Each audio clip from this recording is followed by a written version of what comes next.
नमस्कार दोस्तों, market delight में आपका स्वागत है फिर से। और पिछले सारा जितना वीडियो है उसको इतना प्यार देने के लिए बहुत बहुत धन्यवाद। और हम लोग का कोशिश रहेगा कि ऐसे लर्निंग वीडियो हमेशा अपलोड होते रहे और आपको बहुत सारा लर्निंग मिलता रहे। और हम लोग का बहुत सारा विश रहेगा कि आप लोग का ट्रेडिंग और इन्वेस्टिंग सक्सेसफुल हो। करेक्ट। तो thank you so much again. तो आज का टॉपिक शुरू करते हैं। आज का टॉपिक क्या बोल रहा है कि लॉकडाउन कोविड-19 उसके बाद जो 3 सेक्टर है, बहुत सारा सेक्टर परफॉर्म करने वाला है। टॉप 3 सेक्टर्स जो हम लोग का रिसर्च के जो उसका रिजल्ट निकला हुआ है उसके वो आपके साथ शेयर कर रहा हूँ। करेक्ट। तो दोस्तों चलते हैं डायरेक्टली। और ये बिल्कुल मत सोचना कि लॉकडाउन ख़त्म होने के बाद तुरंत ये सेक्टर बूम कर जाएगा, ऐसा बिल्कुल भी नहीं है। सक्सेस का कोई शॉर्टकट नहीं है, ठीक है। It takes time. करेक्ट। तो आगे चलते हैं बॉस। तो पहला गेस कीजिए क्या हो सकता है। Yes, it's the financial sectors, जो देश का रेत की हड्डी है। Correct. Backbone of the economy. वो जब तक नहीं सुधरेगा तब तक देश नहीं सुधरेगा। और गवर्नमेंट हमेशा ये वाला चीज़ को देख के काम करता है। आप देखे होंगे कि पीएसयू बैंक पूरा एकदम डूबा हुआ है, फिर भी उसमें पैसा डाल रहा है गवर्नमेंट। करेक्ट। तो उसी हिसाब से आप लोग को डिसीजन लेना है। मैं हमेशा बोलता हूँ कि फंडामेंटल टेक्निकल एनालिसिस करके ही स्टॉक चुनिए और स्टॉक में इन्वेस्ट कीजिए। तो इकोनॉमी का जो बैकबोन है फिनेंशियल सेक्टर, उसमें आप देख सकते हो। और हमेशा लीडर के साथ जाना, ऐसा नहीं कि पूरा कोई भी सेक्टर उठा लो फिर उसमें इन्वेस्ट कर दो। और फिनेंशियल सेक्टर में सब कुछ आता है। आपका बैंकिंग आता है, आपका एनबीएफसी आता है, आपका हाउसिंग फाइनेंस आता है, बहुत कुछ आता है। गोल्ड लोन वाला जैसे मुथूट और आपका मनप्पुरम फाइनेंस है, वो भी फिनेंशियल सेक्टर में आता है। तो आप लोग अगर चाहते हो कि फिनेंशियल सेक्टर के ऊपर पूरा डिटेल वीडियो बनाया जाए, एक बार कमेंट सेक्शन में बता दीजिएगा। उसके ऊपर हम लोग पूरा डिटेल में बात करेंगे कौन सा सेक्टर में फ्यूचर कैसा है। करेक्ट। तो फिनेंशियल सेक्टर का पहला जो पॉइंट है हम लोग डिस्कस कर लिए, backbone of the economy. Second point क्या आ रहा है कि ये सबको ज़रूरत है, सब सेक्टर को ज़रूरत है, सब आदमी को ज़रूरत है। पैसा नहीं है तो कुछ भी नहीं है अभी का दुनिया में। करेक्ट। तो गवर्नमेंट हमेशा कोशिश में रहेगा कि सब सेक्टर में अच्छे खासा डाइवर्सिफाई हो सके और सब जो भी अभी रिसेशन में गुजर रहे हैं उसमें उससे वो निकल सके। करेक्ट। और अच्छे से निकल सके सो दैट कि आगे हम लोग का जो ड्रीम है, हालांकि $5 ट्रिलियन इकोनॉमी वो थोड़ा अभी सपना हो गया है, बट कोशिश तो रहेगा गवर्नमेंट का और हम लोग का भी, हम लोग का इंडिविजुअल भी। खाली गवर्नमेंट चाहने से कुछ नहीं होगा, हम लोग का भी रहेगा। But by the way financial sector की बात हो रहा है तो ये वाला सेक्टर का जो ये वाला सेक्टर बाकी सब सेक्टर का भी मतलब भगवान बल होने वाला है, सबका बैंक होने वाला है। ठीक है।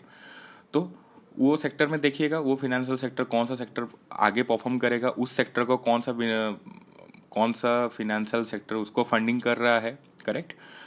ठीक है। तो उसी हिसाब से आपको डिसीजन लेना है। तो थर्ड पॉइंट बोल रहा है ऐसा स्टॉक हम लोग को चूज करना है जो कि लेस एनपीए है। ठीक है, नॉन परफॉर्मिंग एसेट। ये वाला डिस्कस हम लोग कर चुके हैं एचडीएफसी बैंक वाला वीडियो में, आप लोग देख सकते हो, मैं कार्ड पे डिस्क्रिप्शन दे दूंगा। ठीक है।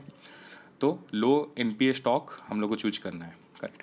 तो ये था फाइनेंशियल सेक्टर का स्टोरी। फिनेंशियल सेक्टर जो भी बोलते हैं आप लोग, जैसे भी कोई भी प्रोनाउंसिएशन भी करता है। ठीक है। तो आगे बढ़ते हैं। दूसरा वाला सेक्टर जिसमें हम लोग उम्मीदवार है वो हेल्थ केयर सेक्टर। आपको पता चल गया होगा हेल्थ केयर सेक्टर का क्या क्या हेल्थ केयर सेक्टर क्या चीज़ है। ठीक है। और डॉक्टर क्या है। Correct. They are treated as a god today, right. So health care sector में आपको फोकस करना है।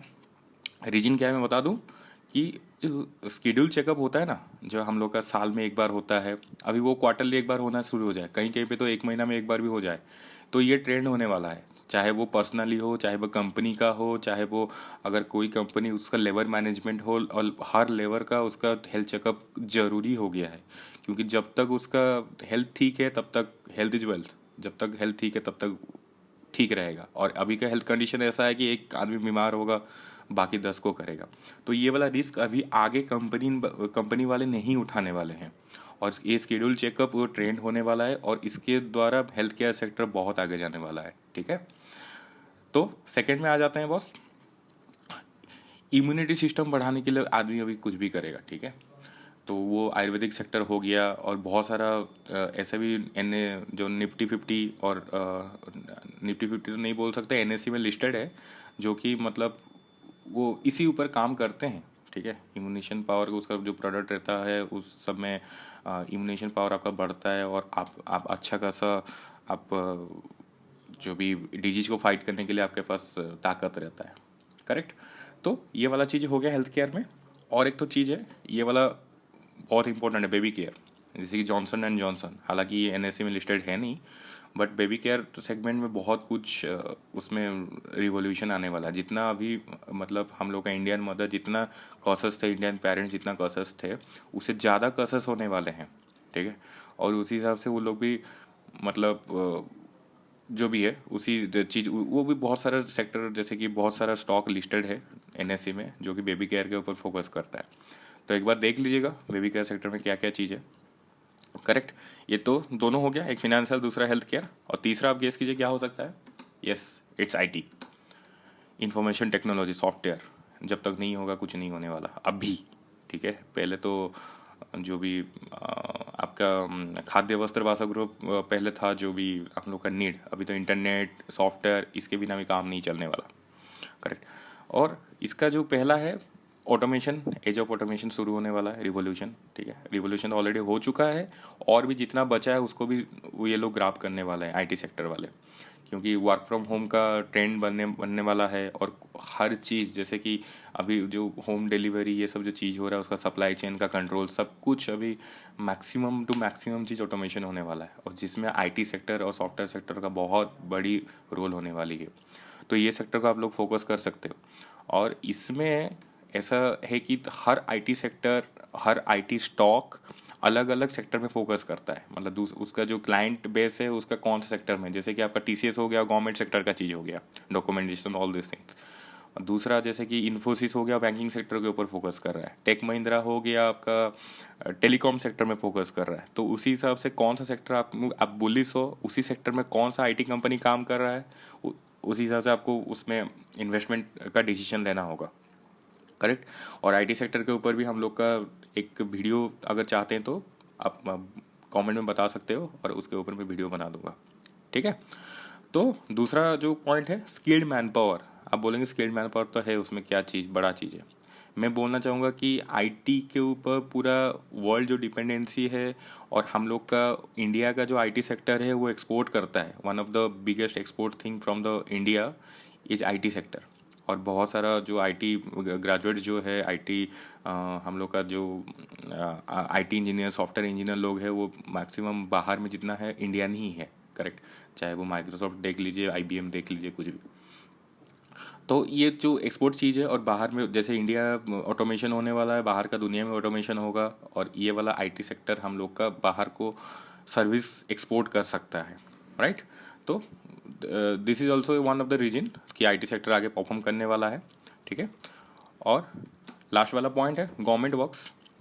जितना गवर्नमेंट वर्क होगा, जैसे कि पोस्टल हो गया, और जैसे कि जो भी बहुत सारा चीज़ आप बोल सकते हो, डॉक्यूमेंटेशन का काम हो गया, ब्लॉक पंचायत पूरा रूट लेवल का काम हो गया, वो सब ऑटोमेशन होने वाला धीरे धीरे। और धीरे धीरे क्या करेंगे ना, उसमें जो आपका जो गांव में स्कूल्स है उसमें धीरे धीरे आईटी पहुंच रहा है, उसमें वहाँ पे लोगों को आईटी सिखाया जा रहा है, सॉफ्टवेयर सिखाया जा रहा है, छोटा छोटा चीज़ सिखाया जा रहा है, so that they will capable to get job in future, they will capable to do something there, वो लोग वैल्यू ऐड कर सके हम लोग का इंडियन इकोनॉमी में, करेक्ट।